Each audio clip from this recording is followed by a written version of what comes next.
In front of me is ULEFONE Armor X7 Pro, and today I would like to show you how you can rename it.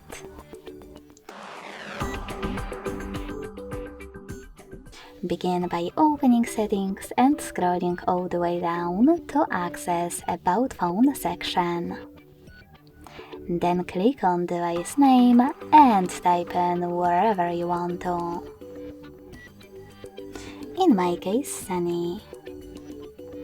When you finished, hit OK in device name pop-up, and then also OK in the second one about visibility. So when I do that, as you can see, name of my device has changed. Thanks so much for watching. If you enjoyed this video, leave a like, comment and subscribe. Bye!